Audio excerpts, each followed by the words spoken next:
Yun, so good morning po sa inyo lahat mga kabahay. And nandito po tayo ngayon sa may Upper Antipolo, malapit po sa ML Quezon, sa Vista Mall, sa SM Hypermarket para i-feature po sa inyo yung isa sa mga project natin na binibenta. So aside from this, napakarami pa nating property dito sa Upper Antipolo na pwede pong pagpilian. And ito pong property na to, this is 9.5 million pesos. So inside subdivision, paglabas mo, ML Quezon, few minutes away from Havila, Camellia, Vista Mall, and papunta sa may Inari Center. So, ito po, flood free po yung location natin. Okay? And then, paglabas mo dito sa may kanan na side, malapit ka na rin sa may gate. So, pasukin po natin itong property. Before po, fini-feature ko na rin to, kaya lang pre-selling stage pa, no? So, ngayon, since tapos na po siya, pwede na nating makita yung property. So, ayan po, ang lot natin dito is mga 160. Ang floor po natin is, 123 ang lot area natin. Approximate po yung floor area natin is 160 square meter po. So, this is 2-story. Then, maganda dito, may sarili ng gate. Then, yung parking mo, dalawa yung kasyang sasakyan. You still have space for garden dito. Ayan, then, since 2-story siya, sa likod naman may service area and laundry space.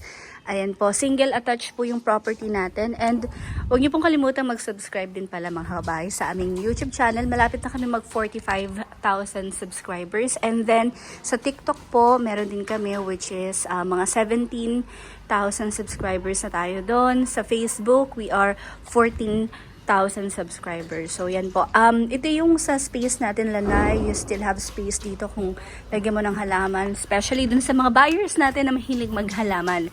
So, ito yung lalay natin. Sliding door papunta dun sa ating kitchen and dining area. Tapos, ito yung space natin for service area po natin, laundry space. So, kung gusto mo lagyan ng bubong, polycarbonate na bubong, pwedeng-pwede rin po. Ayan. So, ganito kalawak.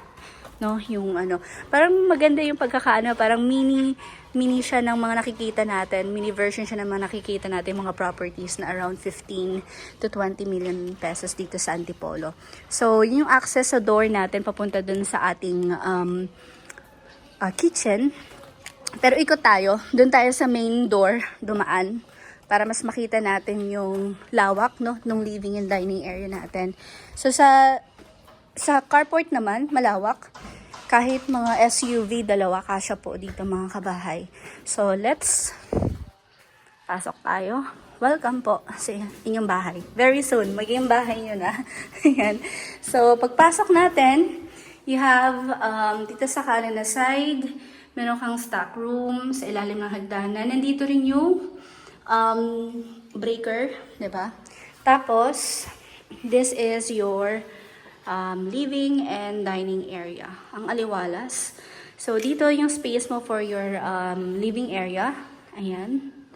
Lagay ka L-type. Then, meron ka entertainment space. And then, here we go. Dito po naman yung ating dining area. Siguro mga 6 or 8 seaters po kasya po dito mga kabahay. Then pwede po kayong maglagay na lang ng mga drop light or chandelier since may mga abang naman po, no, na wiring. Tapos our kitchen, so sa kitchen, since maluwag siya or open space siya, pwede ka rin maglagay ng counter or island, up to you kung anong gusto mong design. Pero yun po ay separate fees or separate na po after turnover. So, ito po, we have upper and lower cabinet, and then you have your powder room. Okay, then ito yung sinabi ko kanina na access natin doon sa dirty kitchen and your laundry space. Pasok ako dyan, be. Ayan. Kasama lang natin yung team. Kasi nag-iikot tayo dito sa Upper Antipolo. Lalo na yung mga updated na mga properties na under constructions.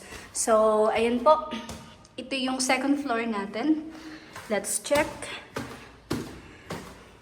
Ayan. Ang init. Pero dito sa loob, medyo may hangin-hangin naman. So, ito po, ganito kalawak yung hallway mo.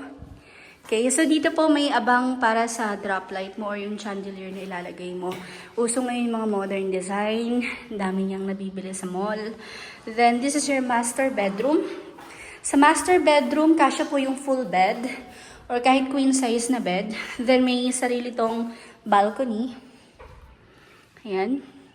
Ang tahimik ng community dito, no? So, you also have dito yung space for your cabinet. Ayan. Then your toilet and bath. Okay. And then let's proceed doon sa ating 2 bedrooms. So you have your common toilet and bath here. Ayan po. And ito yung second bedroom. So wala po tayong cabinet.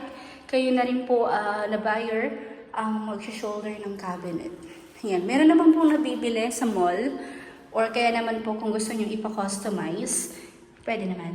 Yan. So, this is our third room. Kanyang kalawak. Sa third room, kasya po kahit full bed din. Okay, o kaya single bed. Pero malawak naman siya.